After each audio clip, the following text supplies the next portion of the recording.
I pledge allegiance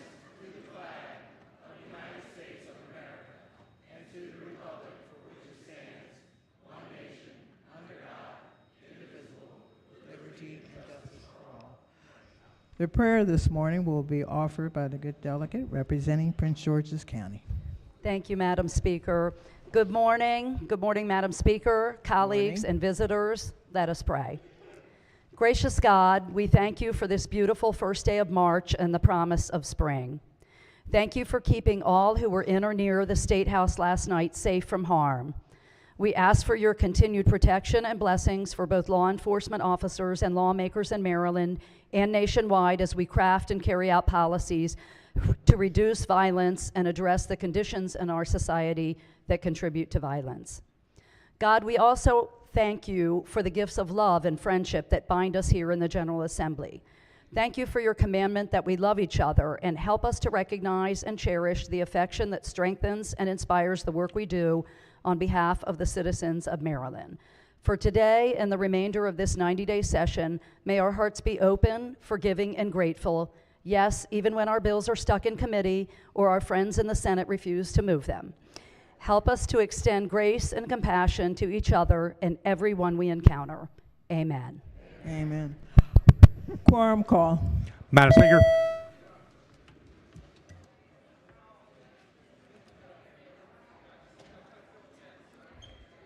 Has everyone recorded their presence?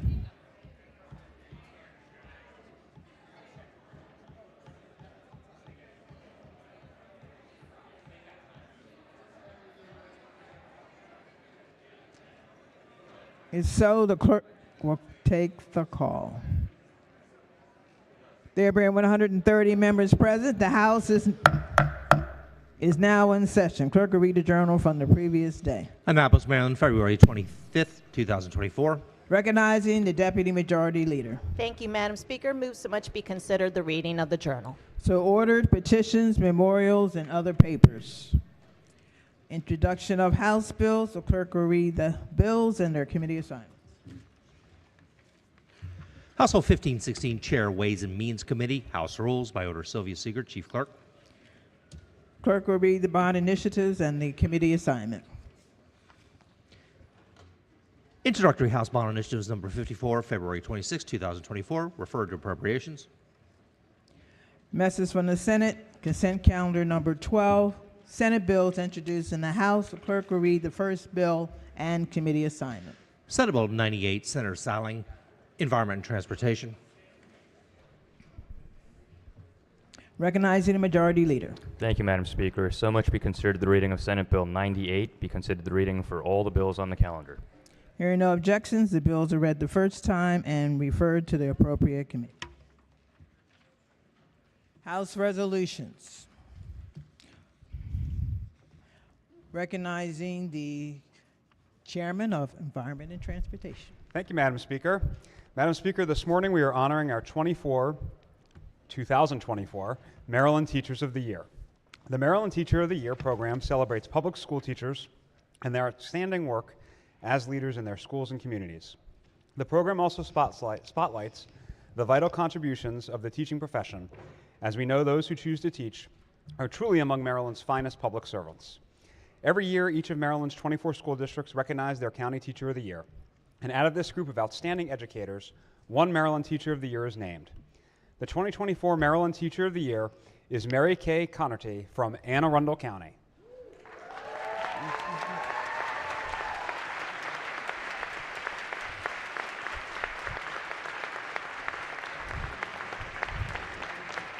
This morning we are joined at the podium by Ms. Connerty and by Maryland State Interim Superintendent of Schools, Dr. Carrie Wright.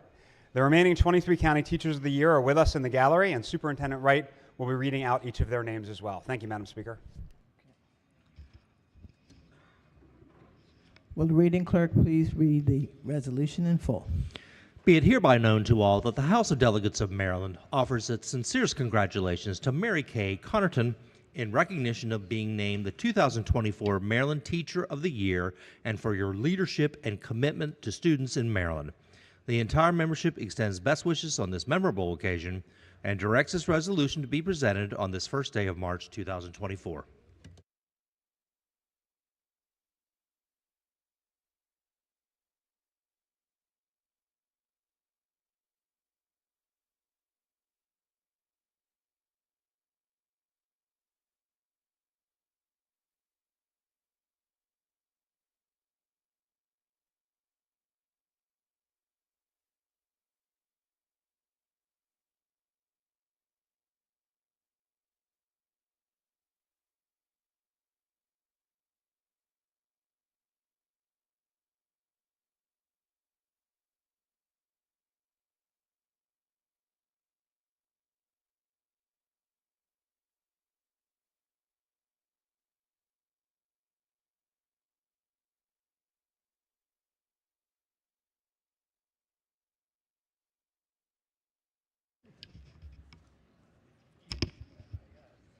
Thank you, Madam Speaker. It's my pleasure to be here to honor these 24 wonderful people that are leading our children each and every day, and it's my honor to announce the names of each teacher who will be celebrating at lunchtime, I know, together, and I'll say a few words afterwards as well. From Allegheny County is Joseph Thompson. Yes, indeed. Anne Arundel County, you just met Mary Kay Connerton.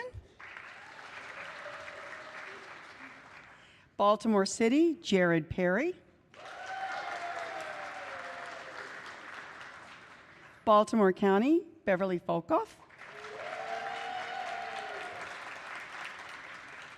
Calvert County, John Allen.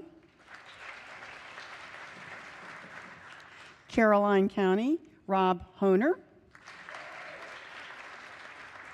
Carroll County, Lauren Stevens. Cecil County, Brianne Souter. Charles County, Michelle Bradshaw. Dorchester, Brianna Beulah. Frederick County, Nicole Rhodes. Garrett County, Allie Schlipp. Harford County, Michael Brogley. Howard County, Laura Moore. Kent County, Jesse McGee. Montgomery County, Shannon McKenzie. Prince George's County, Mary Truman.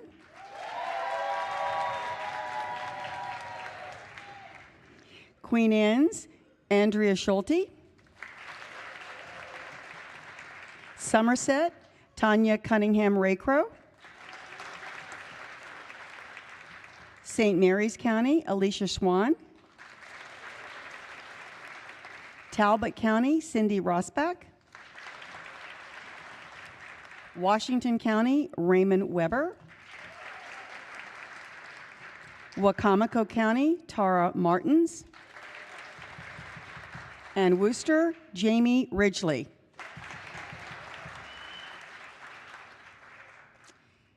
You know, our classrooms are where the magic happens each and every day. And it's because of our educators, as wonderful as they are also representing all of their peers who are out there working each and every day on behalf of our students. This work, as we come together, is what makes transformative work happen in the state of Maryland, and we are all committed to that work.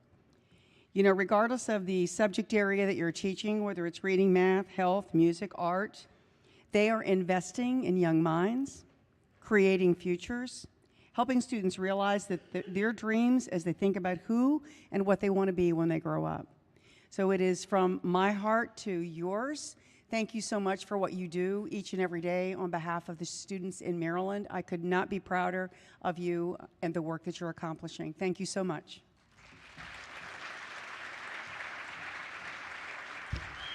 We will now have the Teacher of the Year, Mary Kay Connerton, to say a few words.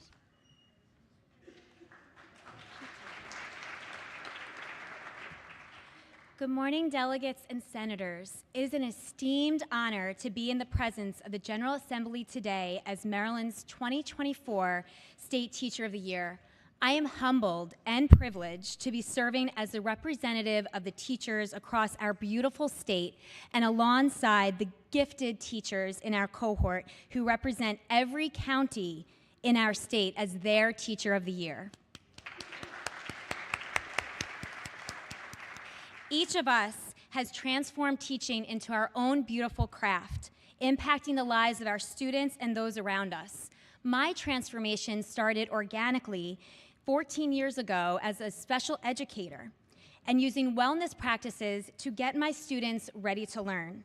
I witnessed academic growth from a class average of 24% in quarter 1 to 85% in quarter 3. Thank you. I then witnessed my students feeling comfortable, confident, able to self-regulate through the power of wellness practices. And seeing this positive impact catapulted me into creating Anne Arundel County's first district-wide yoga and mindfulness physical education program, and then the wellness program that I facilitate at Annapolis High School. This program has demonstrated in all aspects of the whole school community the powerful impact that wellness has and how it is the thread that unites us. Such things as our AP Physics students scoring 3 times higher than the global average after practicing meditation in class. Over 60% of staff reporting that it has led to teacher retention, and students suffering from severe trauma voicing the space and comfort that the wellness program has offered them. I'm telling you, this programming works. The data supports it. Our children and our community deserve it. The equitable access to mental health and wellness resources, regardless of their backgrounds, abilities, and identities. When we address the whole student, the whole individual, everyone thrives. And every child, every person in the state of Maryland deserves equitable access to mental health and well-being resources. Thank you. My mission is to continue to share this message and to develop programming that will provide all students access to these resources in their schoolhouse. The fact of the matter is that my mission would not be what it is today through the sole work of my own 2 hands. My mission is what it is because of the hands of many.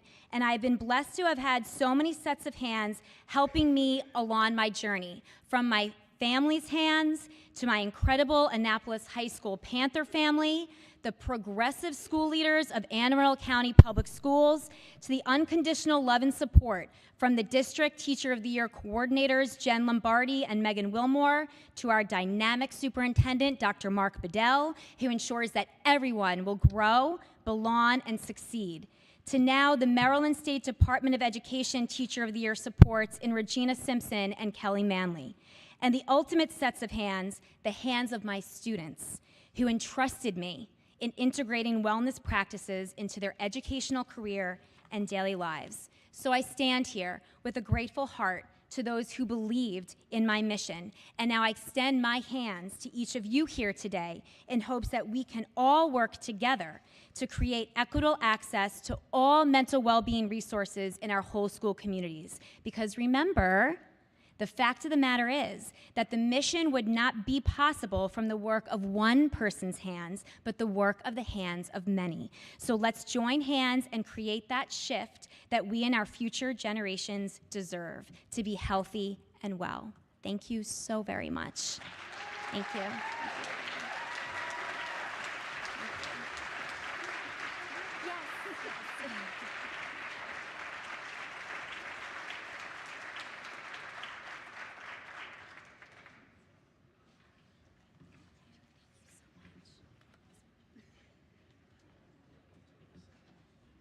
Recognize a good delegate representing Prince George's County.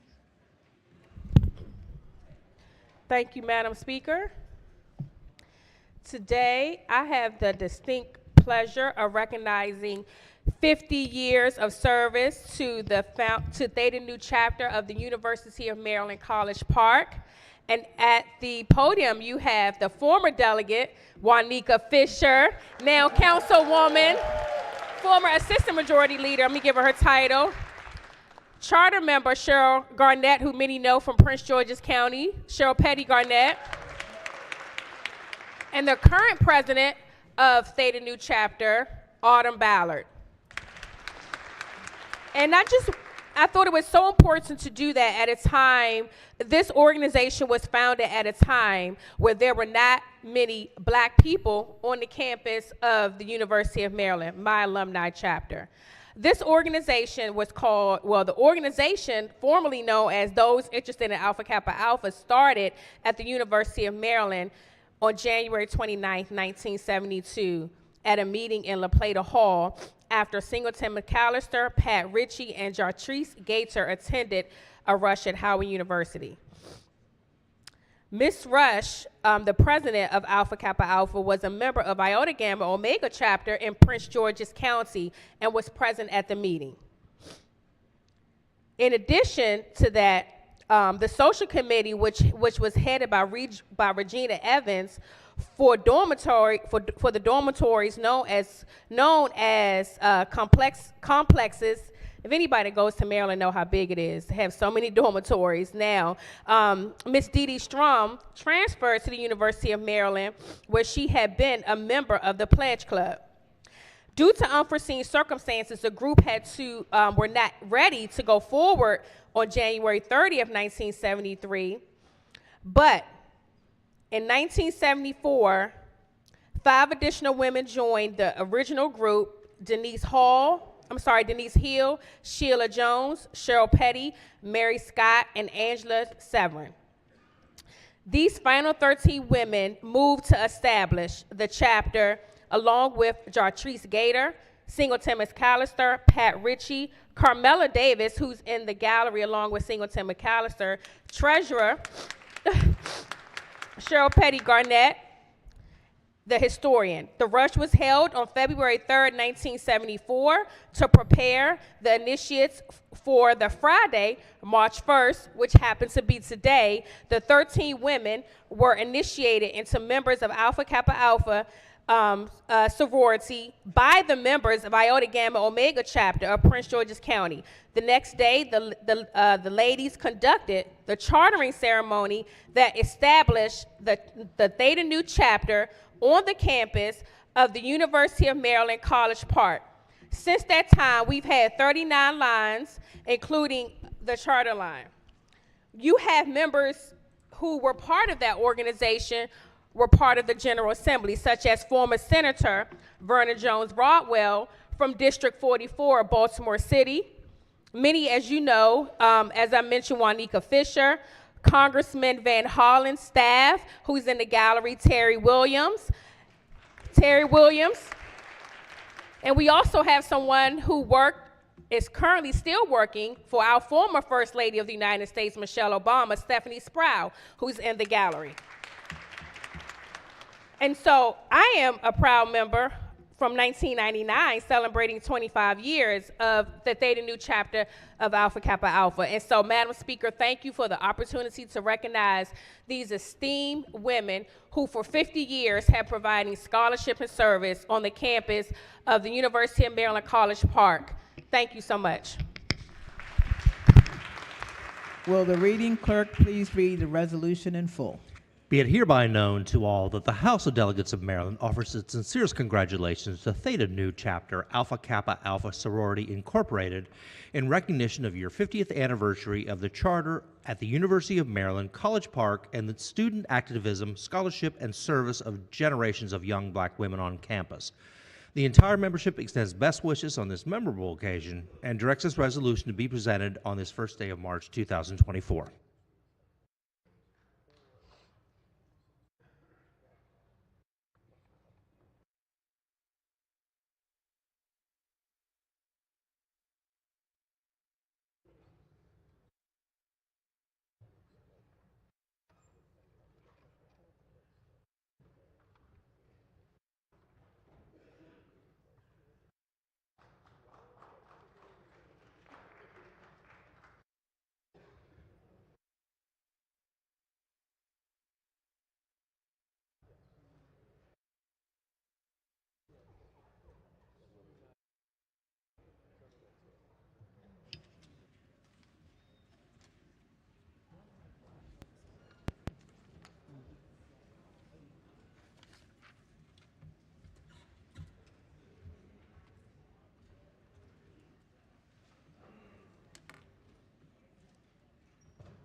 Before we go to the third reading calendar, I want to take a moment and thank Sergeant Bobby Parham and every other officer who responded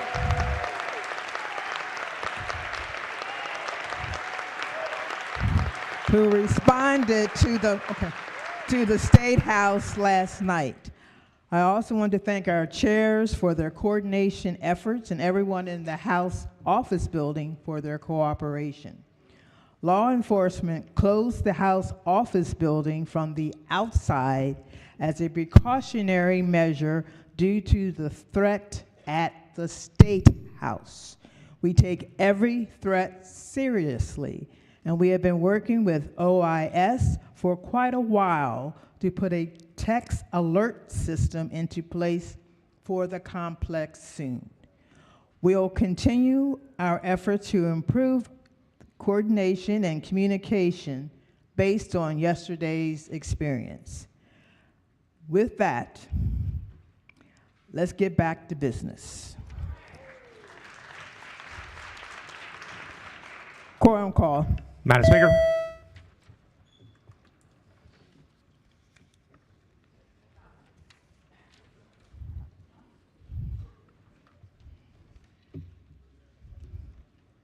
Has everyone recorded their presence? Clerk will take the call. There being 132 members present, the House is still in session. Calendar of third reading House Bills number 24. Clerk will read the first bill. House Bill 54, property tax, transfer to ERA or legatee payment plans. House Bill 54 is on third reading and final passage. Is there any debate? If not, the clerk will call the roll. Madam Speaker. Has everyone recorded their vote? Does anyone care to change their vote? If not, the clerk will take the call.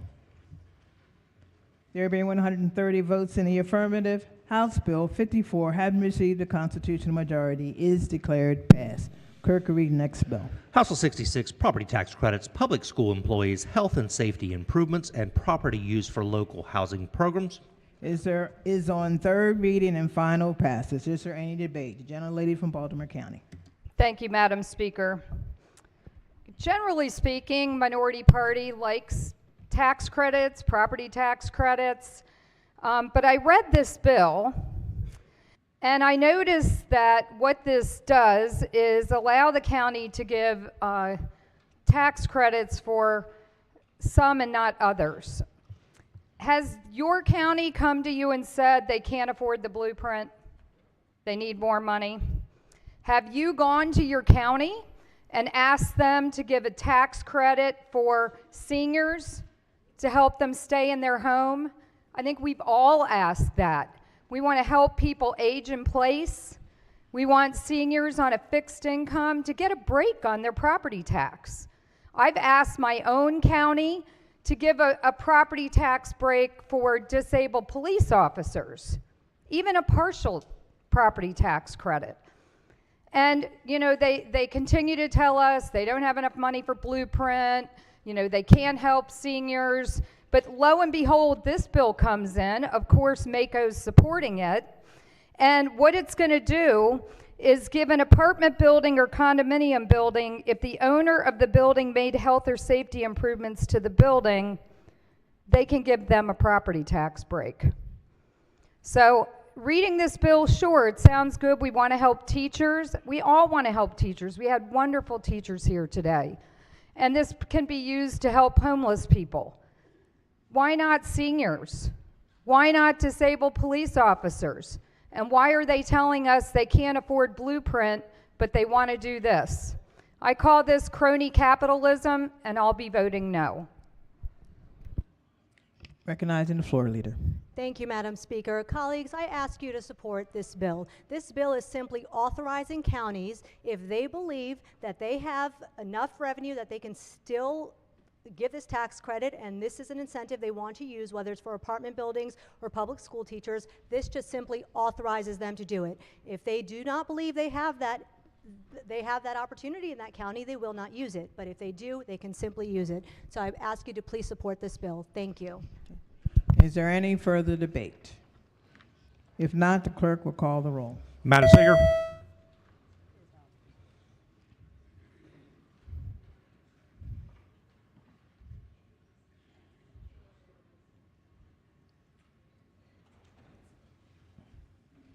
Clerk will call the roll. There being 98 votes in the affirmative, House Bill 66, having received a constitutional majority, is declared Madam passed. Speaker, my finger didn't work. I want to be read on that. I was wondering about that.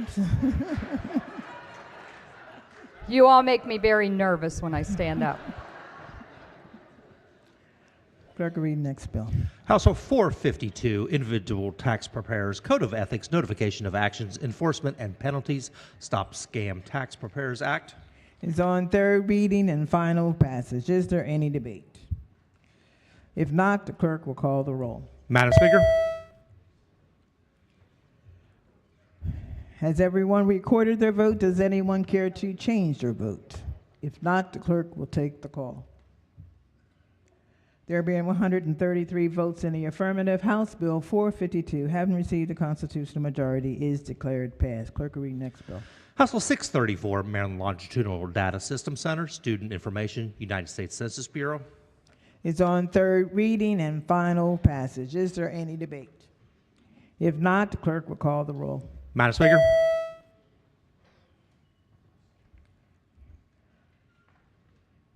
Has everyone recorded their vote? Does anyone care to change their vote? If not, the clerk will take the call. There being 114 votes in the affirmative, House Bill 634, having received a constitutional majority, is declared passed. Clerk, read next bill. House Bill 646, Income Tax Subtraction Modification, Police Auxiliary and Reserve Volunteers. Is on third reading and final passage. Is there any debate? If not, the clerk will call the roll. Madam Speaker.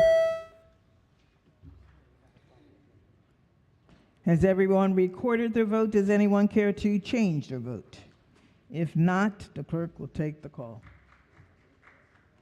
There being 130 votes in the affirmative, House Bill 646, having received the constitutional majority, is declared passed. Clerk, read next bill. House Bill 753, Economic Development, Maryland Technology Development Corporation, Application and Reporting Requirements. Is on third reading and final passage. Is there any debate? If not, the clerk will call the roll. Madam Speaker.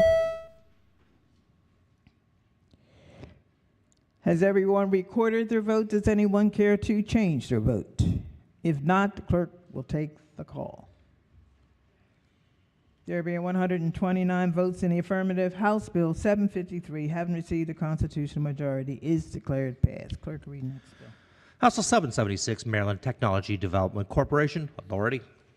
Is on third reading and final passage. Is there any debate? If not, the clerk will call the roll. Madam Speaker. Has everyone recorded their vote? Does anyone care to change their vote? If not, the clerk will take the call. There being 128 votes in the affirmative, House Bill 776, having received the constitutional majority, is declared passed. Madam Speaker. Gentleman from Anne Arundel. Madam Speaker, I'd like to be recorded in the green on House Bill 66. Get your slip up. Calendar of third reading, House Bills number 25. Clerk will read the first bill. House Bill 177, Hospitals Care of Infants After Discharge, Safe Sleep Act of 2024. Is on third reading and final passage. Is there any debate? Madam Speaker. Recognizing General Lady from Harvard. Thank you, Madam Speaker. Body, I know you'll remember my amendment that I offered on this bill a couple days ago. I just wanted to touch on a little bit of why I'm still going to be voting against this bill. I understand the bill no longer requires parental signature, but it still allows for the hospitals to create their own requirement. And for a second, I want everybody to remember who has children and who had them in the hospital. I know not all of us do that. What happens if you don't have your car seat put in properly? Does anybody remember what happens? You don't take your baby home because there's a weird moment when your baby is both yours and not yours, and that moment is when your baby is in a hospital. So you have some rights, but you don't have full rights.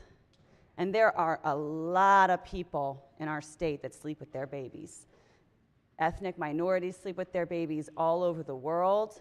They move here and they do that. And actually, a lot of people here probably slept with their babies.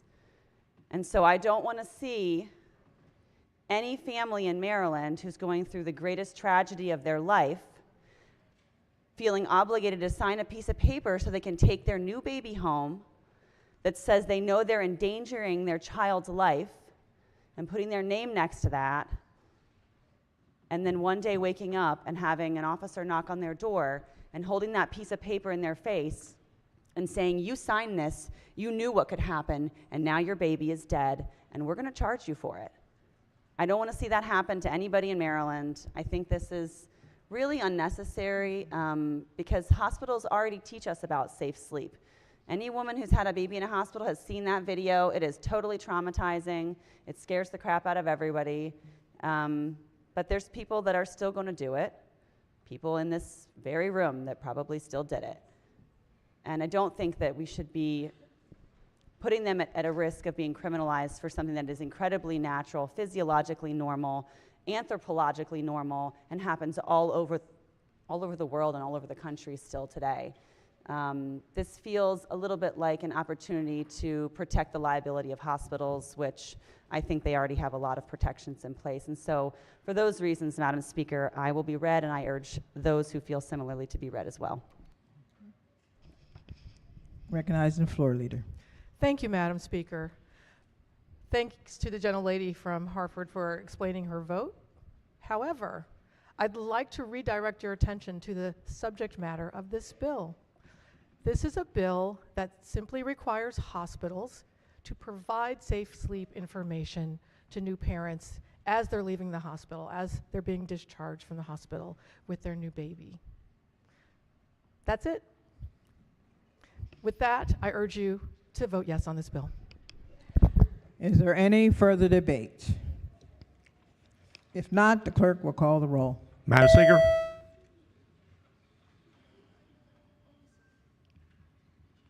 Has everyone recorded their vote?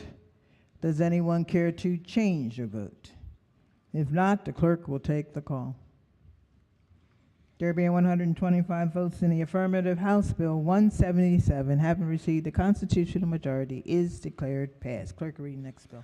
House Bill 601, Street Racing and Exhibition Driving, Prohibited Acts, Enforcement and Penalties. It's on third reading and final passage. Is there any debate? If not, the clerk will call the roll. Madam Speaker.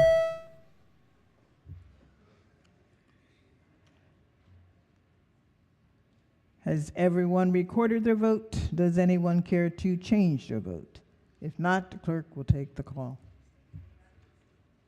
There being 127 votes in the affirmative, House Bill 601, having received the constitutional majority, is declared passed. Clerk, read the next bill. House Bill 615, Education, Prohibited Behavior on School Grounds and Property, application. Is on third reading and final passage. Is there any debate? Gentlelady from Baltimore County. Thank you, Madam Speaker. Would the floor leader rise? I noticed our normal floor leader's absent today. Floor leader. Madam Speaker, good morning. Good morning. I was reading the bill. I know you're shocked to hear that.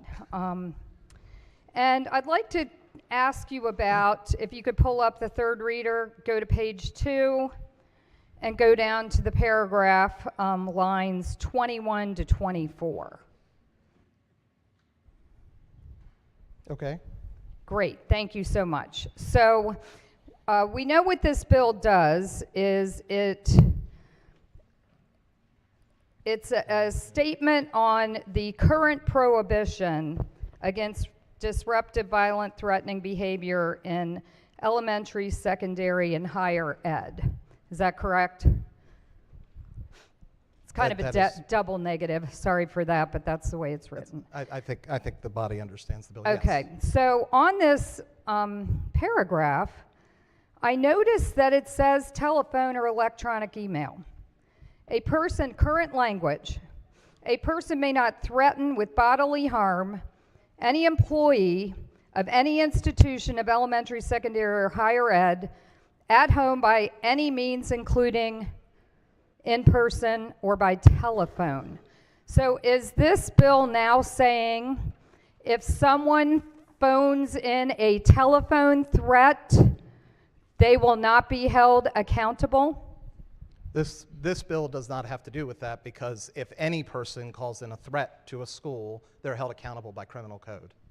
But the language above that actually says they are now not held responsible for doing that? No, because the students, separate from outside actors, the students are held accountable equally by criminal code if they call in a threat to their school system. But not by the school code, because isn't that what this bill does? This bill says that disruptive, violent, threatening behavior, or on the bus, in school, or at school-sponsored events, these children can no longer be held accountable by the school. No, the school is still welcome to use its disciplinary actions and matters, take disciplinary action on students that disrupt school behavior, as they have since the beginning of time. This legislation seeks to clarify exactly what the original intent of this code was for, which is for outside actors who are trying to disrupt the school system, who are not students of that school system. Right, and so what it says is if you are a student of that school and you have disruptive, violent, threatening behavior, you cannot be held responsible by the school. That's what it's saying. That is not what it's saying, and I appreciate the opportunity to again clarify it. Criminal code applies to all residents equally. If a student calls in a bomb threat or a threat to a school, they will be held accountable as any other individual will do. However, if an outside individual that's not a student calls in a threat to a school, it is considered to be an extra charge that they can be charged with this piece of code, specifically because they are an outside actor disrupting the operations of a school system. But in your by the way, very extreme case, which is not how this piece of code has been used against students repeatedly and has been documented extensively in the testimony in your So what you said is students within the school cannot be held to extra, is what you're saying. You are saying students in the school cannot be held. That's the purpose of the bill. You can talk in circles all you want, but if you're trying to fool us and say students are being held accountable, I'm telling you there wouldn't need this bill. That's what the bill does, good sir. Thank you for those thoughts, but the facts are that the school system already has systems to deal with disruptive students. What we don't need to be doing is arresting young children for cases that can be dealt with inside the school system. What we do need to be dealing with is the reality that when outside actors disrupt that school environment and they trespass onto a school environment, there does need to be special code in there. And this body agreed to that when it passed that initial code many years ago. Again, we're talking in circles because what the bill says, when you read it, prohibitions and penalties do not apply to a person who is a student currently attending the institution of elementary, second, higher ed where these offenses occur. Yep. That's what the bill says. Page 2, the beginning. Then you go down to that paragraph I'm speaking of, and so the school, if a student in a school calls in a threatening phone call, just like we had here yesterday, we had a threatening phone call into somewhere, we don't know. I'm thankful that the speaker is going to give us all the details in due time. But the school cannot hold them accountable because they go to that school. That's what it says in the first 9 lines. I direct the gentlelady to section 9501.1 of the criminal code that would apply to the exact situation of which you are concerned. The child would absolutely be charged with a crime. The question that we're asking here is, on the balance, knowing that we have criminal code that would apply to your situation, this code was never designed to be used against students. This code was used to be designed to be used against outside actors. So the good delegate that put in the bill sought to clarify that for school systems who were misappropriating this code to use it against students. So currently, students who are, again, disruptive, violent, threatening at that school can be handled and dealt with within the school. Is that correct? Yes, they can be dealt with during basic disciplinary actions depending on the severity of the action, and in the most severe cases, they can have law enforcement involved because if the person has actually committed a crime. But not if they attend that school. Yeah, I just said they could, if they committed a crime. Sir, that's not what the bill says. The bill says, well, we're going to agree to disagree on this, and I thank you for your direction on this. Madam Speaker. But I haven't yielded the floor. Thank you. I'm very concerned about telephone threats and what this bill does and doesn't do. And you have to ask yourself, does this bill make your children more safe at school? And does this bill make teachers more safe at school? And our debate on it a couple of days ago, the good delegate that's not here today told us that schools may or may not, when this bill passes, be able to handle students in the school who assault teachers. And that's crazy. That does not make your school safer. And I have also deep concerns about this section now, when you all know what it feels like to have a telephone threat against you. Madam Speaker. Gentlelady from Montgomery. Thank you, Madam Speaker. I'd like to add my near seatmate a question. After looking at this bill and the language, what, if anything, in this bill changes the punishment against a student from inside that school? Nothing. The school still has the same rights to enact disciplinary behavior, still has the same rights if the young person commits an actual crime against it while in the school. They have all the same rights as the school system has the same rights as always before. I share the concerns of the lady from Baltimore County about the challenges of what's happening in school, but what I hear from the gentleman defending this bill is that nothing in this bill changes that. There's nothing circular about it. There's nothing non-straightforward. It's directly there. This bill is designed only to impact those from outside the school. Thank you. Madam Speaker. Madam Speaker. Gentlelady from Hartford. Thank you, Madam Speaker. I just want to echo some of the thoughts of my dear seatmate. But Body, we're, I think, maybe missing the conversation and where we should direct it, which is towards the fact that we're hearing broadly from families and children and teachers and administrators that we do have out-of-control behavior. It is degrading rapidly. We're not going the right direction. We haven't been going the right direction, not for a long time. Okay? So this bill, frankly, feels a little bit tone deaf. I understand the concept that this is an additional charge. Maybe even there was no legislative intent. I don't know if that's true or not. I don't even know when the original bill passed. But the fact is that today, this is a tool in the toolbox. Today, if a child acts totally out of character and out of good behavior, the principal can say, look, there's code here and I can charge you for disrupting school. You can get an actual charge for it. And I don't need anything else but what you've already done. So get in line or you're going to get in real trouble.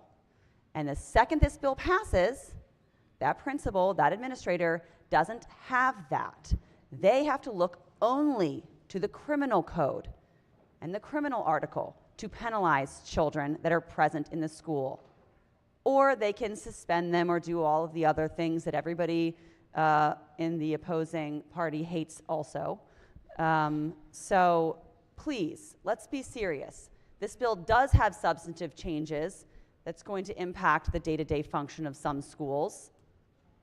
It is going to change the way administrators interact and are able to leverage for good behavior. And it's coming at a time when our children are literally out of control. So I think it's tone deaf, and I'll be red on it. Madam Speaker. Gentlelady from Baltimore County. Thank you so much, Madam Speaker. I also share the concerns of my colleague from Baltimore County that it's very important that the procedures that we allow the school and the legal system to take against our children make our children safer. And I am strongly in support of this bill because I believe that that's exactly what it does. Because it is not those children who are actually pushing teachers or hitting other students or having any sort of violent outbursts in schools that are being charged with this particular provision. It is those students who do not have the intent often to actually be doing any of those things. Many of you know that I have supported the disability community for many years, and for 8 years I was the chair of the Tourette Association of the Mid-Atlantic region. Over 30 to 40% of the kids that are being charged with this particular provision that we are hopefully going to get rid of in this vote today are kids with disabilities. They're not violent offenders. They are getting out of their seats and calling out because perhaps they have ADHD. They are wandering the halls, not to disrupt the school, but perhaps they have autism. And they are perhaps throwing something across the room or yelling out because they have Tourette syndrome, a neurological disability that they cannot control. And those are the kids who are more often being punished by this piece of legislation that hopefully we will change today. So I thank you for your time. And for the floor leader, aren't there some children for whom voting green on this bill will be safer? Yes, they Thank absolutely will. Thank you, Madam Speaker. Floor leader. Thank you. And it's been a robust discussion about this, but I think that the gentlelady who just spoke really hammered home a key point that I want to drive. First, principals have in their own processes in place for handling disruptive behavior inside the school system. It already exists. There are already ways to deal with disruptive students. We always seem to focus in on the most severe cases, but that's not what happens with this piece of, when this legislation is applied to students.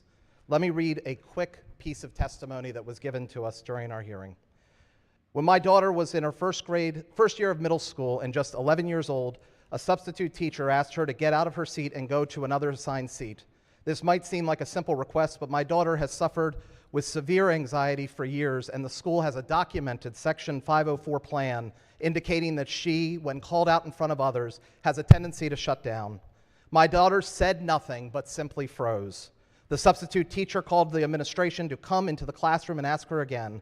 When she still didn't move or say a word, he asked the other kids to leave the room and called the assistant principal. The assistant principal couldn't think of anything else but to call 911, stating that the student was disrupting school activities, and directed my daughter to go to the front office. When 3 officers arrived, my daughter had compiled that and was walking into the office. The officer asked her why she wasn't listening, and she shrugged her shoulders and she said, "I don't know." She was told to stand up and put her arms behind her back. She was handcuffed and arrested and charged with disturbing school activities and personnel.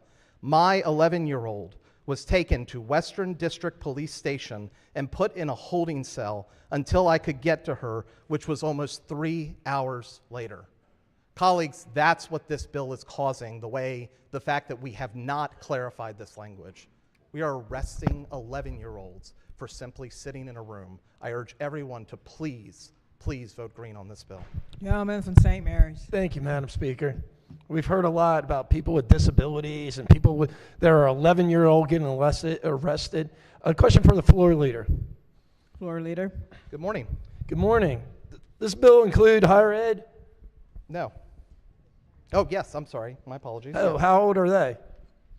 Over the age of 18, possibly? Yes, Depending. over the age of 18. Some, depending. Yeah, but over the age of 18. And the way I read this bill, it's completely different than what you just told our colleague here. So can you tell me how if we had a situation that played out like we had yesterday here in the State House, yep, of a student of a higher ed institution calling in and say, hey, I see some criminals here running into a basketball game, and there are 3 people with long guns. What would happen to that student? Again, that student would be charged with a criminal code as every person in our state would be charged with criminal code for committing a crime. They have committed a crime, they will be charged, they will be arrested, they will be held, and they will be formally charged if the facts are found to be sufficient. So we're told that this bill on Wednesday solved the whole criminal, the school to prison pipeline. So you're saying that the student, under the scenario I just gave you, can still be charged. So what's the purpose of the bill? The purpose of the bill is to outline exactly the story I just read, Delegate. The story that I just read deals with a student that was just sitting in their chair and got arrested under this code for sitting in a chair and saying nothing. I know you're smiling and you think that I'm this means smiling because I nothing. just don't believe you. To tell you the truth, you're talking about a student being arrested. Sir, I was finishing my statement. May I finish? Sure. Code is disproportionately impacts students with disabilities who are accused of disrupting their school behavior.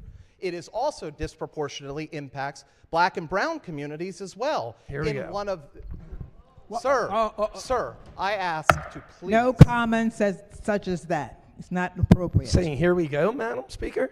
I mean, I can't help. No, John, let the floor leader finish. Sir, I will just say this code helps students that are simply going to school, possibly disruptive, and then their school system has ways to fix it. We don't need to be putting handcuffs on 11-year-old children and arresting them for sitting in a chair. Thank you, Madam sir. Speaker, on the bill. On the bill. On the bill. Nobody in your community can look at this bill in a straight face and say, you know what, our classrooms are going to be safer, extracurricular events are going to be safer because of this bill. We hear a lot about the perpetrators, how we're going to lock up 11-year-olds, and how people with disabilities are going to be in trouble for this. We never talk about the victims. Never. There is a lot of people being hurt. They can't get a quality education in Maryland public schools because of the chaos. And here, instead of addressing that, we have a bill that's really convoluted. We're telling it, hey, you know what? Some people can get charged. Other people can't get charged. This is a bad bill, radical bill. People don't like it, and I know the people I represent don't like it, and I'm happy to vote red on it. Thank you, Madam Speaker.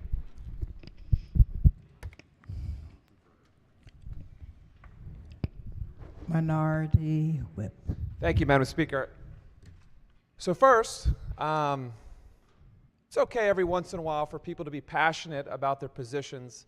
I don't fault any side here on this bill, and every once in a while it's okay for people to say what they got to say, all right? For me, I'm going to be voting against this bill because I believe it takes a tool out of the toolbox.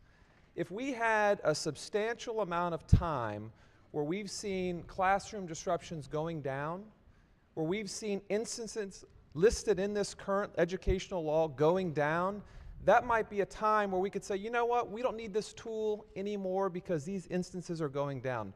That doesn't appear to be the case.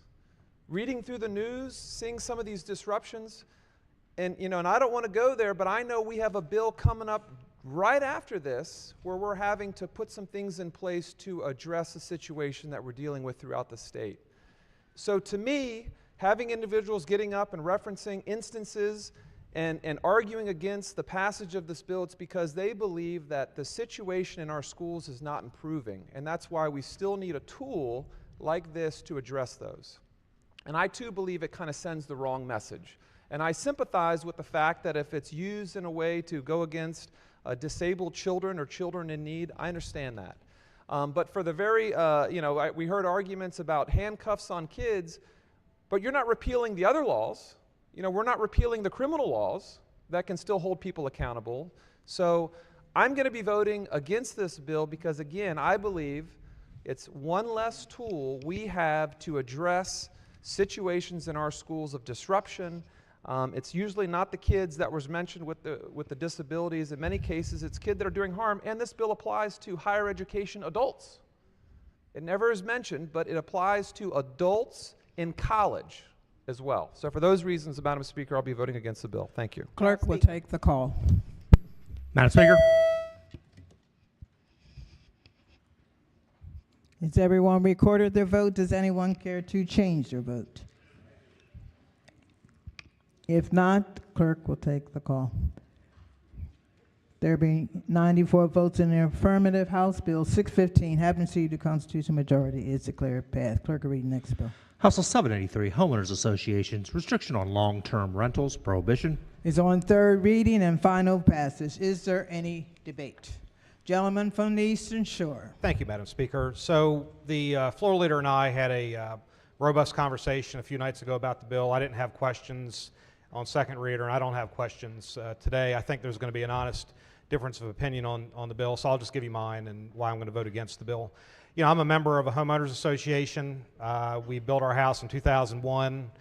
The restrictions exist where you can't use your house for rental purposes or multifamily purposes. That's in addition to many other different restrictions that follow with the property ownership, including you have to go through an architectural review committee. You can't have horses on the property. You can't have livestock.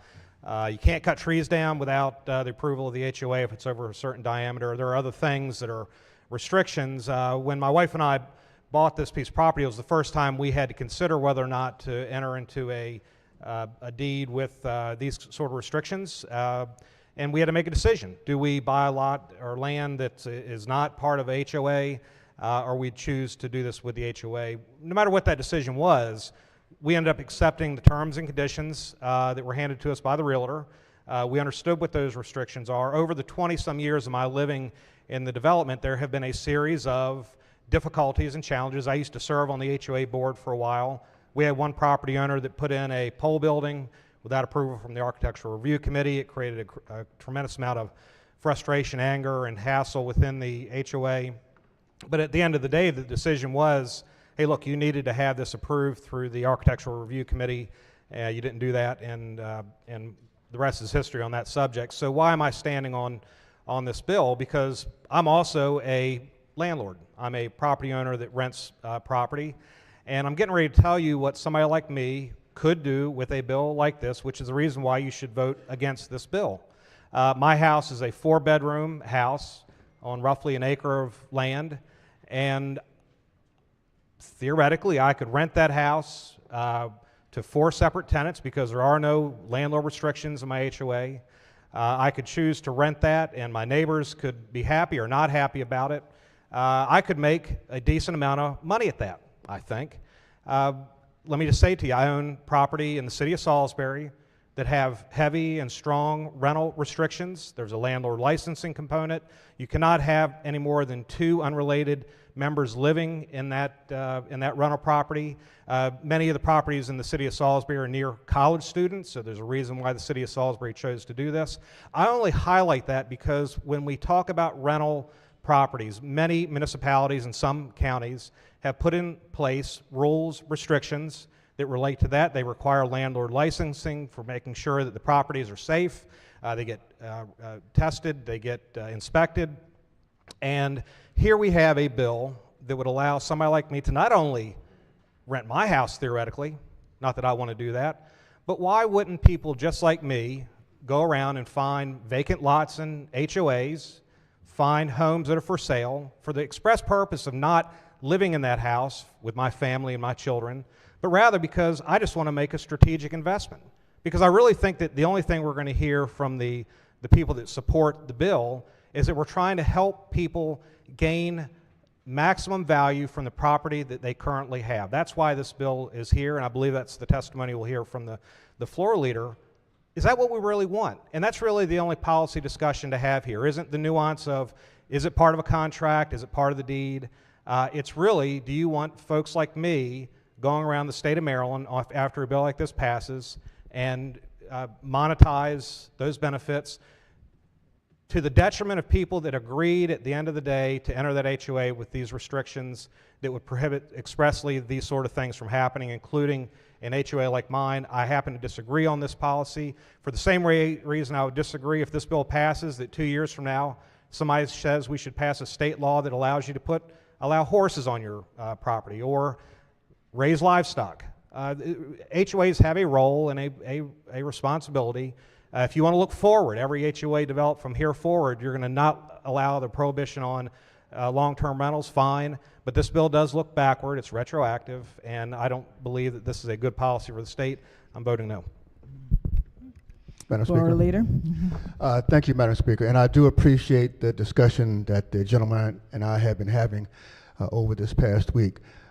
Ladies and gentlemen, as I indicated previously, sometimes throughout the terms of the history that we have had of homeowners associations, and I want to again talk about this particular bill, which is homeowners associations only, not condominiums and not co-ops. Typically, homeowners associations, like the gentleman said, are mostly single-family homes. And sometimes we have discussions where some of the rules do change. This is not a deed, this is a rule, much like the rules we have here on the House floor. Those rules sometimes do change. And I gave the example a couple of days ago about several decades ago, there was some restrictions on some homeowners associations that did not allow satellite dishes. And now we're going through some discussions about having some rules changes about allowing EV, electrical vehicle stations. This is just another opportunity where the rules that are in some of the CC&Rs, not deeds, and I went through that discussion a couple of days ago as well, need to be revised because of the times that we have here currently. Now, this is an HOA, as I indicated, and it simply allows those that own homes in a homeowners association to have long-term rentals. The gentleman talked about municipal restrictions on rental licenses. If someone rents the home out and that jurisdiction has a rental license procedure, that person who rents the home out must adhere to those local real estate rental license procedures. I urge you to vote green on this bill, ladies and gentlemen. Thank you very much, Madam Speaker. Madam Speaker. Gentleman from Hartford. Thank you, Madam Speaker. I actually rise in support of this bill. With all due respect to my good friend from the Eastern Shore, and I understand his concerns, and frankly, in my community, I would love for a good property owner like the gentleman from the Eastern Shore to have properties in my community, making sure they're maintained and being a good steward of the public trust and of their tenants. So some of you know I used to be the chief marketing officer for a regional HOA management company with properties from Pennsylvania to South Carolina. We managed over 600 HOAs. And for me, this is a property rights issue on a couple of fronts, right? Because I look back at the downturn back in the late 2000s and what may be coming this way. And lots of individuals who had to vacate their properties because of the market, because they had a 7-year arm, because their mortgage skyrocketed. And instead of being able to rent out that property to prevent bankruptcy and to save their livelihood of their largest investment, because of some of these HOA covenants not allowing them to rent out these properties, they went into bankruptcy, they lost their homes, and it negatively impacted the direction of their entire life. So yes, are there bad actors out there? 100%, and we deal with them every single day. But under this bill, the property owner, even if they're renting out their property, still has to maintain the rest of the covenants. They got to make sure the house is maintained. They got to make sure the yard is cut. What's going to help the property values in your community? A vacant house in decay being auctioned off after 3, 4, 5 years in some cases by the bank, sitting there rotting and decaying, or a property owner being able to save their credit score, to save their investment, right? To be able to still have to maintain that house, because banks, I'll tell you what, banks who own a property that's in bankruptcy and foreclosure in your HOA will not maintain that property, even in the face of the covenants, right? They're not going to. They're going to take it a loss. The HOA may hit them with a lien that will get settled in whatever ranking it is during the bankruptcy. So, yes, there are bad actors we must worry about, but this is a property rights issue. This will maintain and help support values of properties in communities. And I think this is a great bill, and I'll be voting green. Thank you, Madam Speaker. Is there any further debate? If not, the clerk will call the roll. Madam Speaker. Has everyone recorded their vote? Does anyone care to change your vote? If not, the clerk will take the call. There being 108 votes in the affirmative, House Bill 783, having received the constitutional majority, is declared passed. Madam Speaker, Yes. vote Gentleman from change Washington. on House Bill 753 from yea to nay and House Bill 177 from yea to nay. Thank you. Any other vote change? Madam Speaker. Gentleman from Anne Arundel. Thank you, Madam Speaker. Vote change on HB 753 from green to red. Madam Speaker. The gentleman from Washington County. Vote change 753 from yea to nay. Any other vote changes? Okay. Calendar of third reading, House Bills number 26. Clerk will read the bill. House Bill 814, Juvenile Law Reform. Is on third reading and final passage. Is there any debate? Madam Speaker. Recognizing the General Lady from Charles. Thank you, Madam Speaker. With all due respect to everyone who's spent hours and hours on this bill, I will be voting no. I will be voting no because I believe in data-driven, fact-based solutions to whatever that comes before us in this body. I will be voting no because I stand with Jews for Justice, ACLU, the American Civil Liberties Union, the Office of Public Defenders, the NAACP of Maryland, the Prince George's County Police Accountability Coalition, and both law schools in the state of Maryland.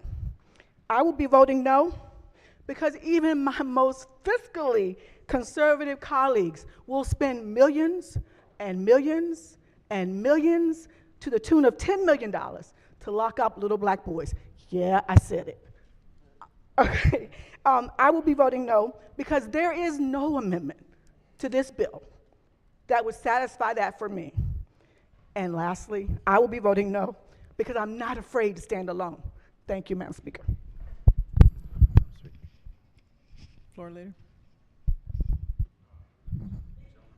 Oh, John, I can tell when you get up. I don't know which one you're doing.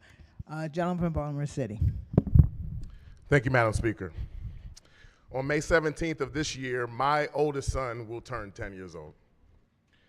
Fortunately, he has a village that supports him, and thankfully, it's highly unlikely that he will ever find himself violating any of the crimes that we are envisioning to add to the juvenile jurisdiction for 10, 11, and 12-year-old children with this bill.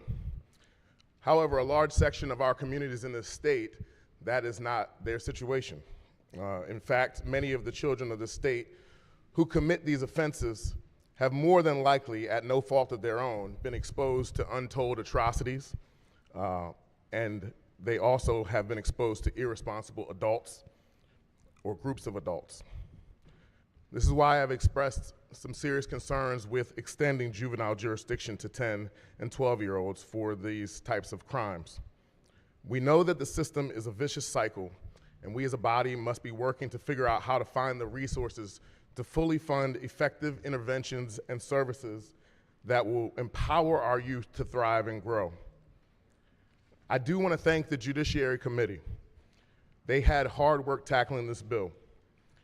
They were tasked with a huge responsibility, and I believe great progress has been made on this bill in spite of an unfair narrative that has fanned the fire around this debate.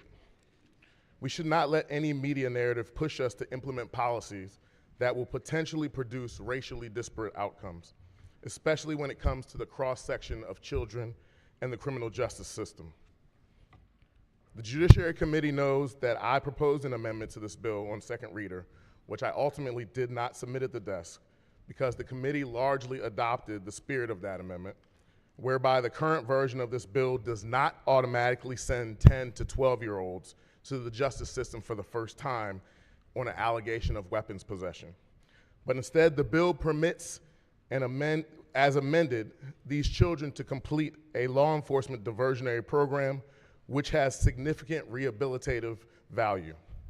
I will be voting for this bill because we have worked collaboratively to find this middle ground between preventing overcriminalization of children and providing adequate public safety. However, I believe this is still just the beginning of this conversation. We must have a holistic way to address juvenile justice so that we create viable solutions that prevent juvenile crime instead of having to punish it. Hard work has been done in this legislature over the past few years that has addressed the damage that the criminal justice system has done to Black and brown people. As a criminal defense attorney, I have defended many people who simply did not belong in the criminal justice system. And these examples make it clear to me that we need to reopen this conversation. And I'm confident that we will do so since we have reprioritized the value of the commission in this bill that will study the juvenile system. I look forward to their findings, and I ask you colleagues that no matter how you vote on this bill, that we be prepared to prioritize determining how we are going to love up our young people that are some of the most vulnerable to ensure that they do not get systemically left behind. Minority Leader. Thank you, Madam Speaker. I have to say that I come at this from a different perspective than my colleague from Baltimore City, but I think I share a lot of his sentiment. I am not a philosopher by any stretch of the imagination, but the great Chinese philosopher Confucius once said, "Better a diamond with a flaw than a pebble without." The French philosopher Voltaire said, "Do not let the perfect become the enemy of the good." And so there are things that obviously there's 141 members of this chamber. I bet you if you let each one of us individually write a juvenile justice reform bill, you would have 141 different versions. We are not all going to agree on every provision. There are some who believe that the end product of this bill may not quite go far enough to combat problems. There are some who genuinely, honestly believe that it may go too far. And so what I would suggest to you, though, at the end of the day, I think there are two real goals of juvenile justice. The number one goal is you are inserting yourself into the life of a child, of a juvenile, particularly these younger juveniles, young teenagers, that they are at a fork in the road. And they can go in one direction that results in you ultimately living in Allegheny County in the North Branch Correctional Institution, which you do not want. You do not want for yourself, you do not want for your friends, you do not want for your family, you do not want. 75% of the people incarcerated there on any given day are there for murder. And they are at a road that could lead in that direction, or a road that could lead in the direction of putting on a suit and a tie and standing in this chamber one day, or going to work as a teacher, or becoming a police officer, or becoming a father that can care for their children. And that is without regard to race, ethnicity, socioeconomic status. Those are goals that exist in the human heart and unite all of us. And so we want one goal to separate and provide, when that child is at that fork in the road, to let the juvenile system help to drive them in the right direction. And at the same time, the collateral goal, I believe, is to make sure that the public is protected. There are people, unfortunately, in life, even children, who will choose the wrong direction. They will take the fork in the road that leads to violence and criminality. That is terrible. That is heartbreaking, but it happens. It happens.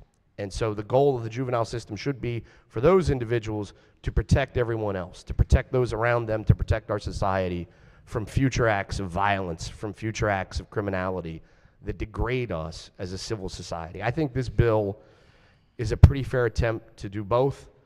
It's not perfect for me.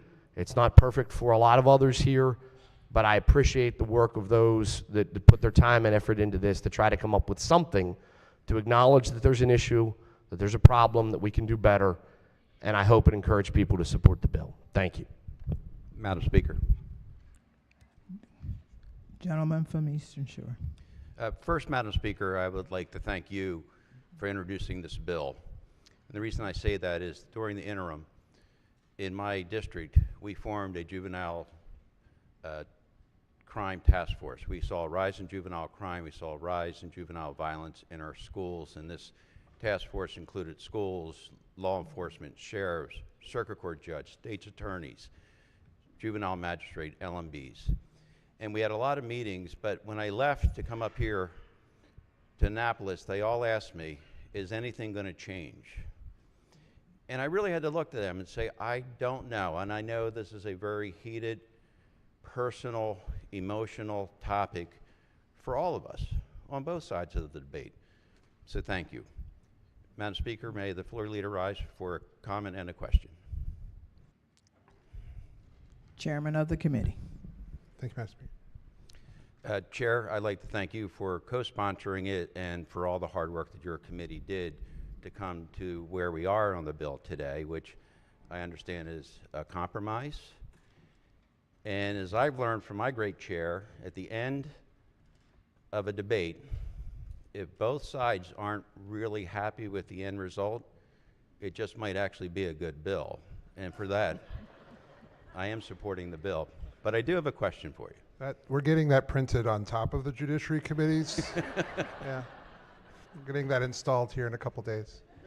So, interestingly, in my district, we had a juvenile under the age of 13 that, when I had my last meeting in December, had stolen 11 cars and was just going through this process of just being released back to the parents. And I know that auto theft was in the bill. I see it's changed. Diversion. Could you explain to me where we are with the auto theft and what you mean by diversion? So the challenge that the committee is seeking to face is what to do in those situations where you have, if you have, a child between 10 and 12 who has committed auto theft. What the bill says right now, and to be clear, we are still in the midst of this process. The Senate has passed this in a different way from the House, and there are going to be further conversations that are ongoing. But there would be the opportunity for the child to go through a diversion program. If they came back with another charge for car theft, then they would be subject to juvenile jurisdiction. But what we're looking at as part of this, and what the speaker back in July asked the committee to do, is have a number of briefings, which we did, and we heard from different law enforcement agencies across the state who indicated that they had diversionary programs, and there are other diversionary programs that exist across the state to see what's going on with those kids and hopefully prevent them from coming back again. Great. Thank you. So I talked to my juvenile court magistrate this morning about the bill, and she actually said she liked the bill, but was concerned that there's not funding for these diversion programs, particularly in the rural areas and on the Eastern Shore. Does the bill address any funding for diversion programs moving forward? So we don't generally deal with, that's this guy. So we don't usually deal with funding as part of the bills that come out of the Judiciary Committee, but there is a large amount of funding that is out there already for a wide range of different programming, and I think it was about $11 billion in different ways, but that's kind of soup to nuts with a lot of different kind of things ranging from schools to any number of other things. But that is an issue that certainly is part of the budgetary process and connected to other bills that are coming through the Appropriations Committee that we hope to address there too. Great. Thank you very much, and thank you, Madam Speaker. Okay. Is there any further debate? Madam Speaker. Hold on a second. Gentlelady from Baltimore County. Thank you, Madam Speaker. It is absolutely and without equivocation the very last thing I want to have to do is to stand up and talk about what we do to children, because I know that, as the African proverb goes, that when children do not feel the warmth of the village, they will burn down the village to get that warmth. And so as we move forward with this, we must remember that we have put children in this spot, being neglectful as parents or teachers or government officials. And I pray to the God that I believe in that this is the very last time in my life I will have to stand up about a bill about children and 10 to 12-year-old children. That is reprehensible, because we are the adults. No, let me amend that. That's by age. We are supposed to be the grown-ups. But I am going to vote for this because we have ameliorated what we're going to do for 10 and 12-year-olds, and because we are going to pay attention to what that commission is going to do. Whether I stand in this body or leave it and stand on the street to my last breath, I will make sure that that commission does what it's supposed to do, because I don't believe that the speaker or anyone who came to this not liking children, not liking our society, and not loving who and what they can be. We have the responsibility now to stay focused. We have commissions, and sometimes the seats don't get filled. We don't take them seriously. This time, we need to take it seriously.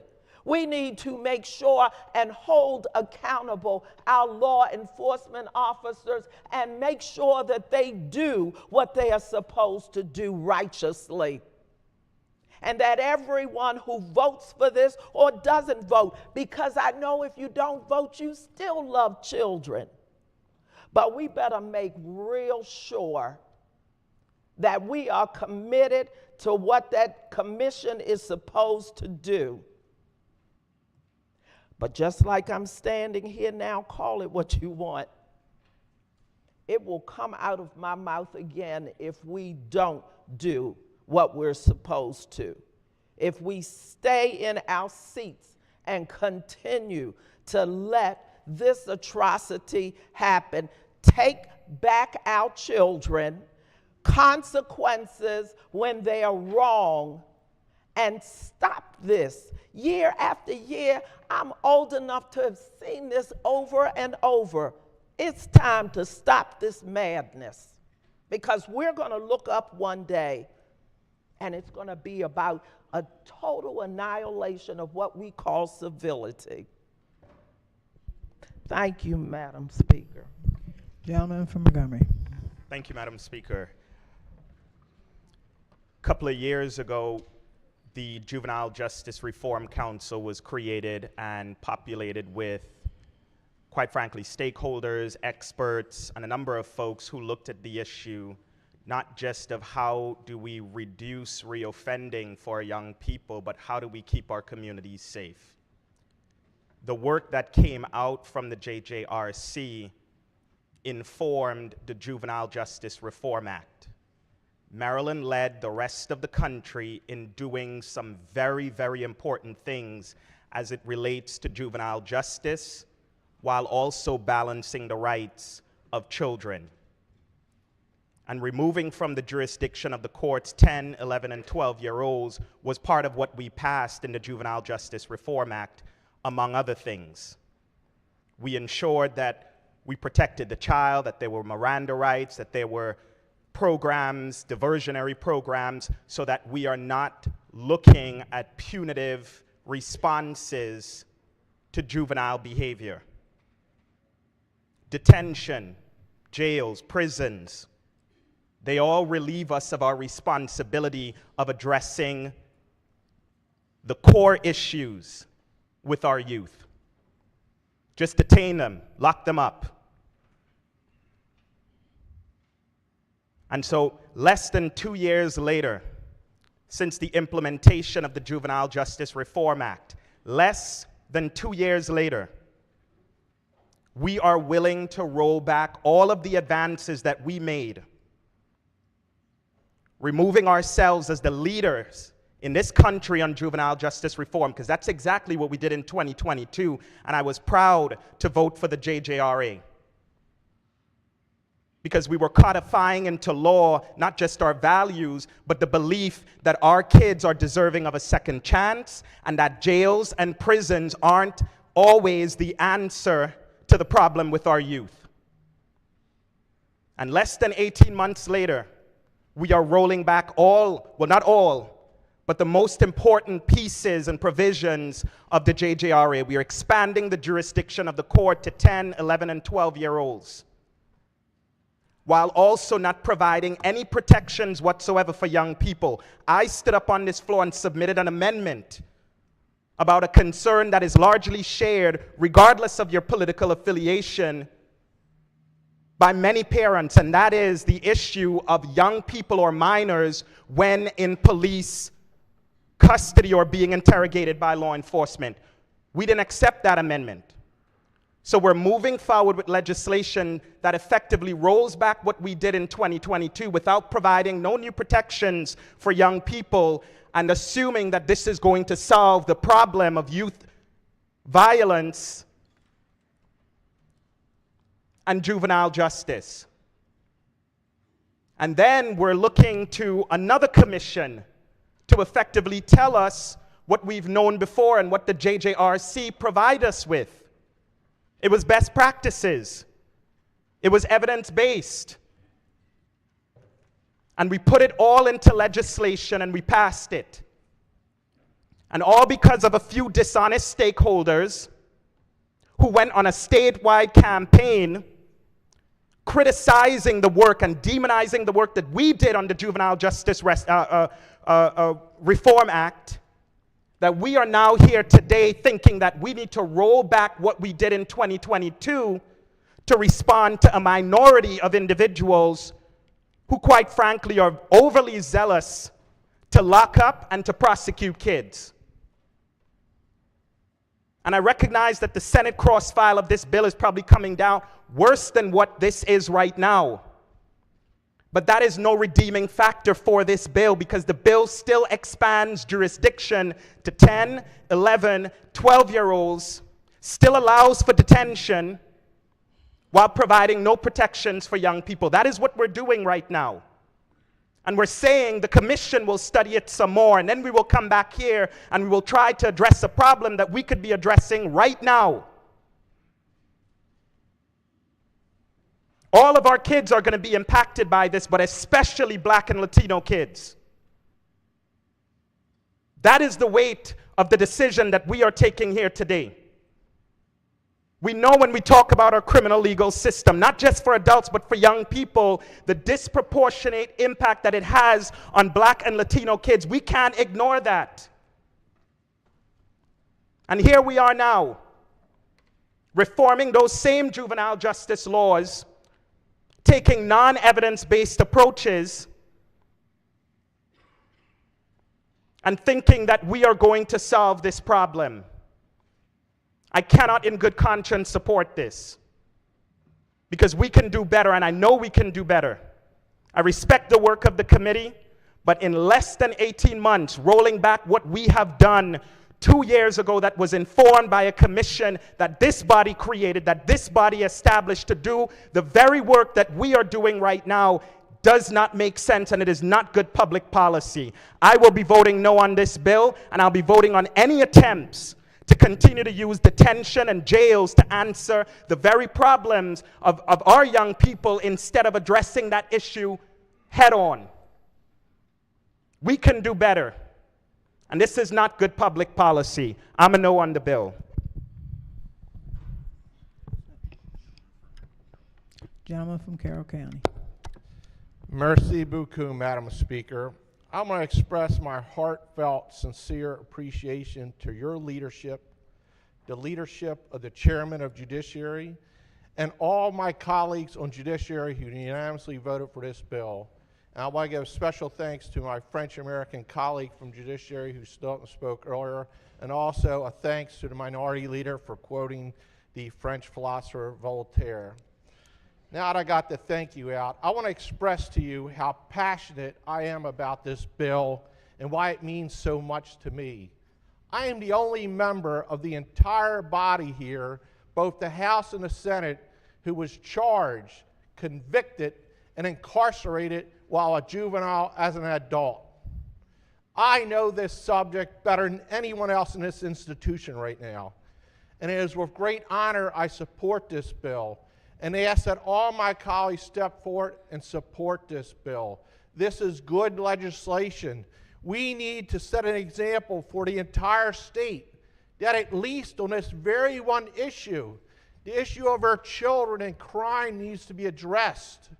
When I came to the chairman of my committee last year, I said to him how heartfelt I was about this policy and how I could affect it. I've toured juvenile facilities. I've met with state's attorneys. And I know that as a member of the minority committee, I cannot produce a piece of monumental legislation to change this issue, but what I can be is at the table. And I've been afforded the right to be at this table and impact this policy. And I'm telling you that this is good legislation. Madam Speaker, could I ask that the chairman of the committee stand, please? I think I can, though. The chairman of the committee, please. Thank you very much. Bonjour. Thank you, sir. Permission to use a colleague's name. Chair is just fine. Chair, go right ahead. Chair,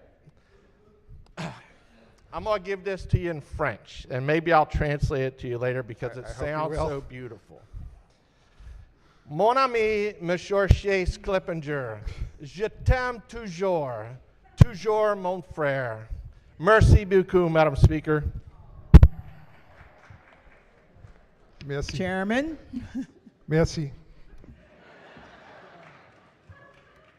Gentleman from Baltimore County. Thank you, Madam Speaker. I am not as articulate as the gentleman from Montgomery County, the minority leader, the gentlelady from Southern Maryland, and my colleague here from the 11th District who have spoken, and the gentleman from Baltimore City, everybody who's spoken so eloquently on this bill. But I do try my best to look at the facts and the subject matter and the issues at hand. And I am proud to be able to put a green vote on this bill because it tackles a wide array of solutions for dealing with the problems that our chairman and his group of people have gone across the state for months trying to understand what some of the gaps and the issues in dealing with our young children who are falling into problems and into areas where they need our attention. In regards to probation, this bill, it does a disservice to both public safety, to all of us, as well as to the juvenile offender, when a child is given an arbitrary amount of time for probation. And this bill solves that problem. And it allows us, it gives us the tools to give them the programs and the services they need for the right amount of time to rehabilitate, as the gentleman from Baltimore City said, to rehabilitate our young children and make sure that they are going to come out better people and better leaders for our state. In terms of reducing a time period for the Department of Juvenile Services to be able to report to the state's attorney, this bill does a great service to us in making sure that if, God forbid, we have to prosecute these young people, we do it in a way that is effective and efficient and provides the services. This bill requires an important reporting. This is, to me, is the most vital thing. We get the data to make sure we are all talking about the same facts and we know what's happening around the state. And every single time a young person is involved with law enforcement, that information has to be reported to a central area in Department of Juvenile Services so we know what is happening. Because the one thing that we all learned on our committee is that law enforcement is telling one story and proponents for the public defender are telling a different story because we're dealing with different facts. And now with this bill, we are going to make sure that everybody is dealing with the same facts. And finally, we are setting up a commission, and it is the primary piece of this legislation. We moved it to the beginning of the legislation to show this is a priority, that this commission is going to make sure that we, as the gentlelady from Baltimore County said, we are going to pay attention to what's happening, and we are going to make sure that we confront this in the future every single year so that we protect these young people who deserve and need our attention. Madam Speaker, I'm going to vote green. Madam Speaker. Gentleman from Baltimore County. Thank you, Madam Speaker. I'm just a man with plain, simple words. Ladies and gentlemen, I'd rather have a piece of pie than no pie at all. This doesn't go all the way, but it's a great start. We need to protect our young people, and we need to walk beside our young people. We need to love our young people. We need to mentor our young people. I'm voting green. Gentleman from Baltimore City. Thank you, Madam Speaker. Madam Speaker, first and foremost, I just want to thank you for your leadership in leading this body, not only on this bill, but other large and important issues having to do with criminal justice. Thank you for doing that. It's not easy. Also want to thank the chair of the committee, not only for the opportunity to have conversation with him after the floor debate the other day, but his continued leadership on these difficult issues. It's not easy. And I also want to thank those people in leadership, specifically the whip, the majority leader, the Democratic caucus chair, the chair of E&T, for the conversations and mentorship that you all gave to me as I've tried to digest and navigate this bill. And I'm committed to working in partnership. We know that we're going to have another bite at the apple, and so I want to make sure that I say that right now on the floor. With that being said, I will be read today, Madam Speaker. I'll be read today, Madam Speaker, understanding that the chair of the committee and the committee have taken significant time to work with DJS and get a real understanding of that process. I've had the opportunity to do the same as well. I'm going to vote red in spite of the fact that I know that the individuals on the Judiciary Committee are committed to doing this work. While I don't agree with this product, I know that you guys are working hard every single day, and because I've sat with you. And so I'm just grateful and thankful for watching you and knowing that you're going to continue as we work on the Senate bill. But that being said, I think it's important that we consider a restorative justice approach. There's another bill before our body today that, not today, but before our body that speaks to restorative justice. And I think that that piece is going to be important as we move forward and try to finalize and get these issues solved and these bills across the finish line. Lastly, Madam Speaker, I have to say this as well. Any bill of this magnitude dealing with this population on this subject, in my opinion, must be approved with some sort of a formal recommendation from the Criminal Justice Subcommittee of the Black Caucus. That has not happened. And until such a time when that does happen, I will remain red on this bill. We know the population that's going to be most impacted is young black boys. And until that point where the Black Caucus can give a formal recommendation, I'm going to vote red. But I appreciate, again, the good work of all of the folks who's been doing, working on this bill. And I'm confident that by the time that we get to the end of session, we'll find something that's in the best interest of our children. Thank you, Madam Speaker. The majority leader. Thank you, Madam Speaker. Colleagues, this has been one of the more difficult enterprises that I've been involved in 10 years down in Annapolis.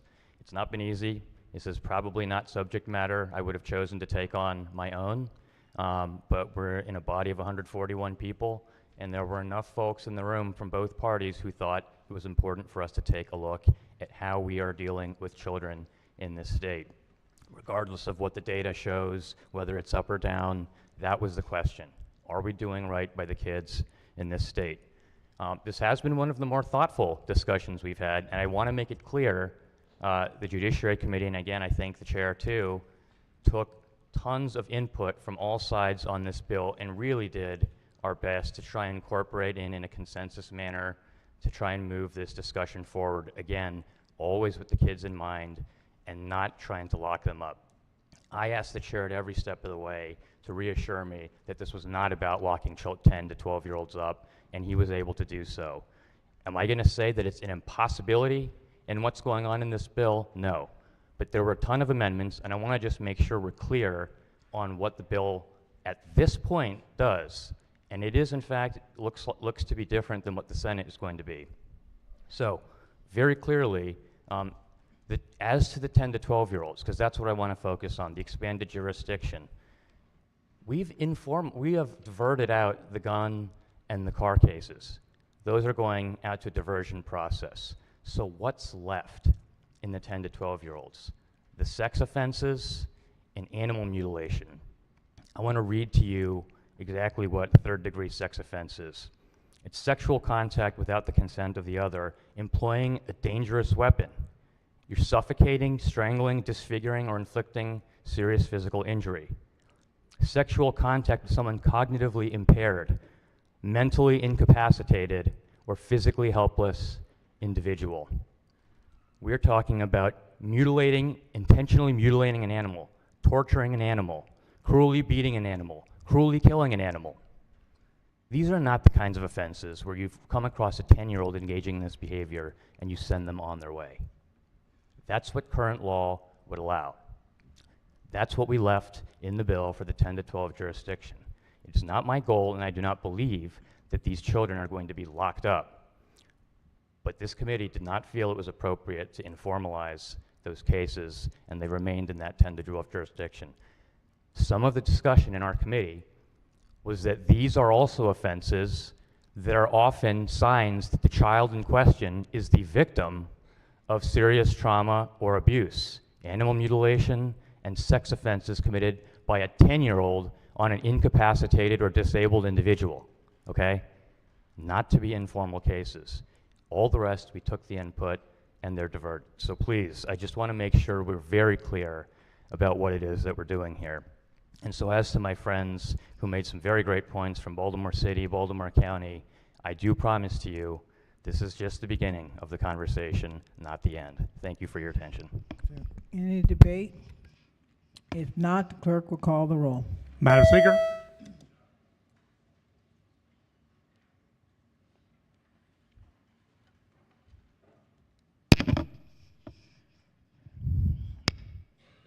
Clerk will take the call.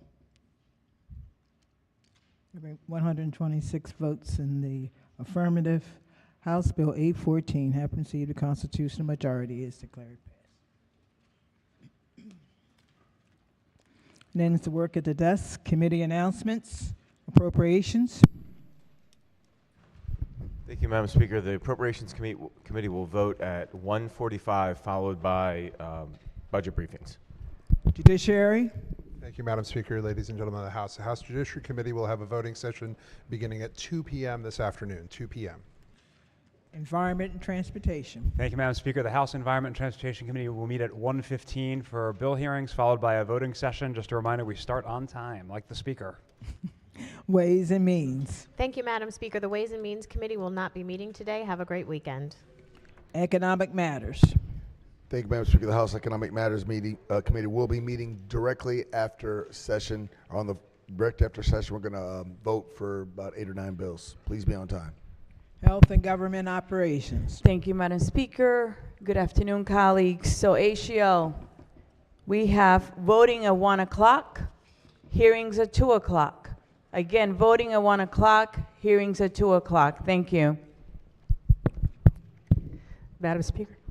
Is there any chair rules? Thank you, Madam Speaker. This announcement is for the Rules and Executive Nominations Committee. We will be having public hearings on Monday afternoon, beginning at 1 o'clock in the Environment and Transportation Committee room. For the Rules Committee members, this is in person, just like any other standing committee. Please be on time. We have a lot of witnesses. Thank you very much. Monday afternoon. Madam Speaker. Yeah. Sorry. Gentleman from Baltimore County. Thank you. Sorry I missed this earlier. I wanted to make sure I was in the red for 753. Gentleman from St. Mary's. Vote change on HB 753 to red. Thank you. Any other vote changes? Any other subcommittee announcements? Okay. Transportation?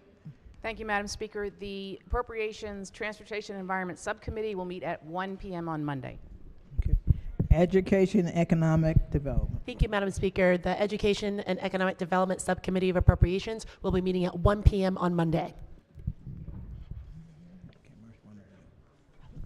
Public safety. I don't know which hat you wore. Let me see. Public safety? Yes.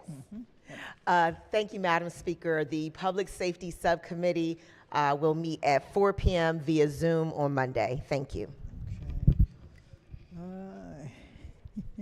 Health and Social Services. Thank you, Madam Speaker. The Health and Social Services Subcommittee on Appropriations will be meeting at 1 p.m. on Monday for final budget hearing. Thank you. Capital Budget.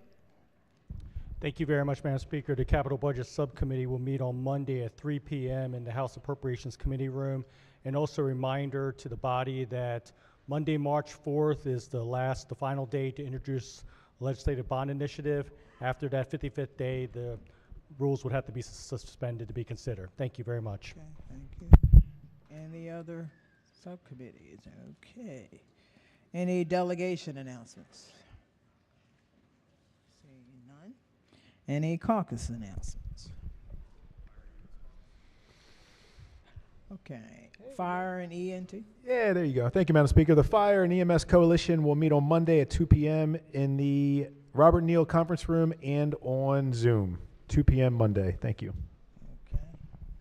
Republican caucus? Waterman's Caucus, Waterman's Madam Chair. Caucus, I mean, Madam Speaker. The Waterman's Caucus will meet 6 p.m. Monday evening via Zoom. Okay. Any other caucus announcements? Okay. All right, any personal or guest Sorry. announcements? Madam Yes. Speaker, the Prince George's Democratic Caucus will be meeting today at 2:30 in the Prince George's County Delegation Room. Democratic Caucus. Prince George's. Prince George's. Clarify. That's what I said. I didn't. Yes, you did. Prince George's Democratic Caucus. Thank you, Madam Speaker. Okay. It's me and you. I don't know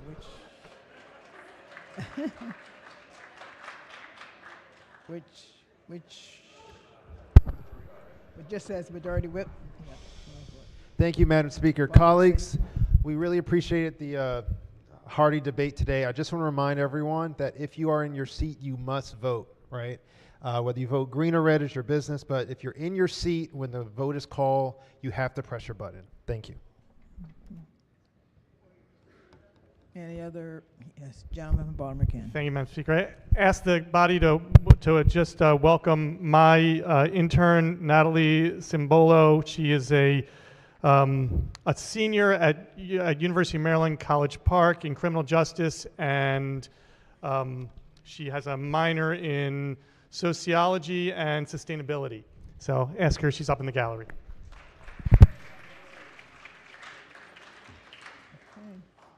Yes, I don't know which. Permission for a special announcement? Personal announcement? Yeah, go ahead. Thank you, Madam Speaker. Permission to use delegates named. Permission granted. Madam Speaker, I'd like to take this time to recognize a colleague from the Baltimore City delegation who has a birthday tomorrow. This person is a City Baltimore grad, City forever, but unfortunately sits in a committee for which she has to look at a chair who is a poly grad, which must be very hard for her every day. This person is a bully, I will say it here personally, who has embarrassed me many times by dragging me by the ear to leave events so that she can make her 10 p.m. bedtime. She is a neighbor. She is a friend and my colleague. Ladies and gentlemen, tomorrow, wish Delegate Elizabeth Embry a happy birthday.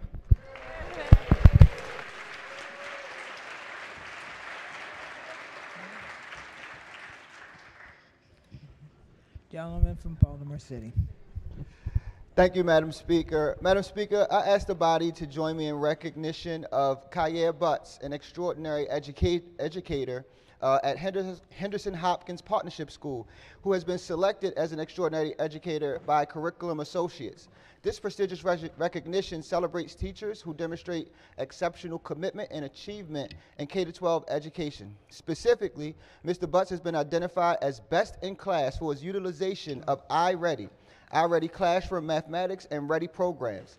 He has created equitable learning environments, facilitated growth and achievement through formal assessments, and implemented innovative engagement tactics. Mr. Butts has consistently upheld high expectations for his students, serving as a steward for academic excellence and student success. So, Madam Speaker, on behalf of my colleagues from the 45th District, just asking the colleagues to welcome Mr. Butts, who should be in the gallery.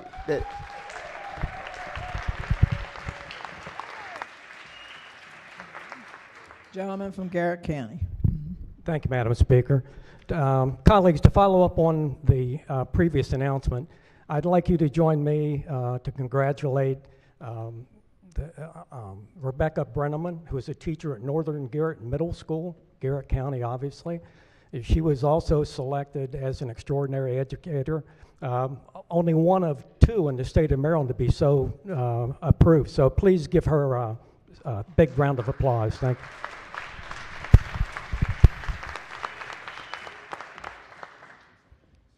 Gentleman from St. Mary's. Thank you, Madam Speaker. I take this opportunity to welcome the doctor of the day, Dr. Ann Benefield. She's an obstetrician gynecologist from St. Mary's Medical Hospital, and thank you for coming here. And thank you for staying so long.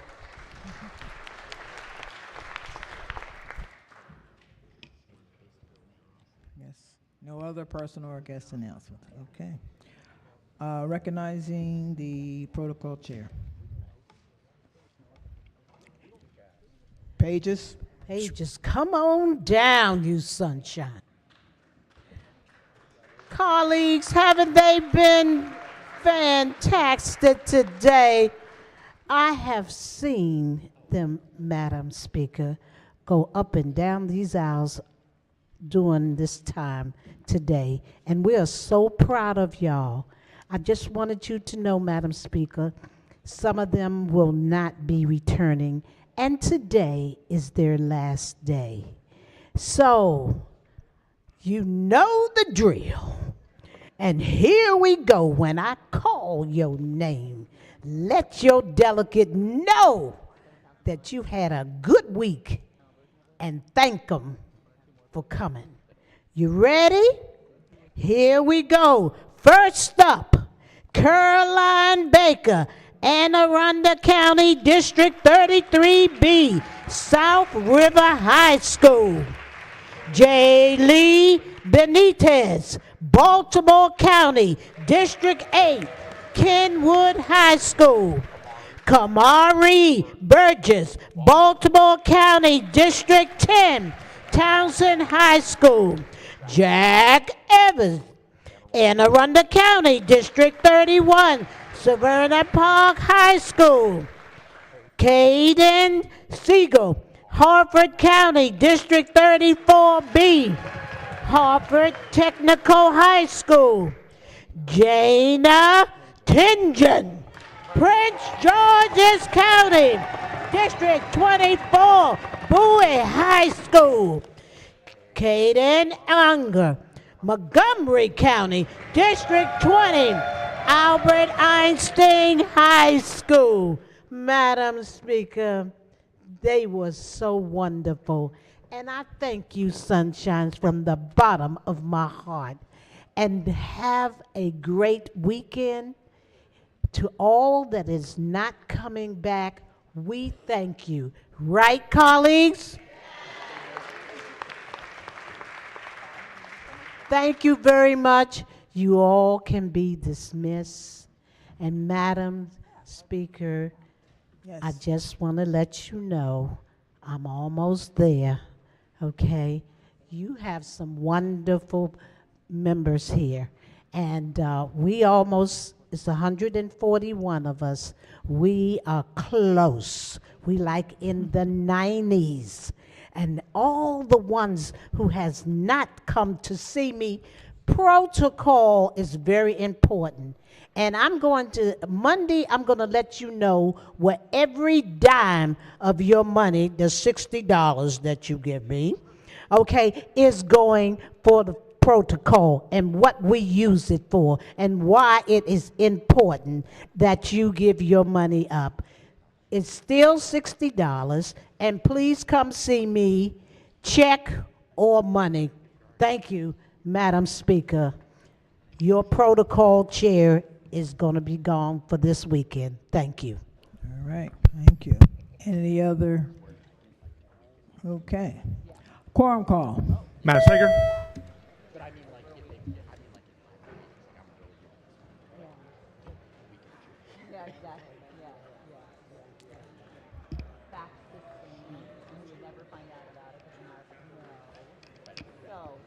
Okay.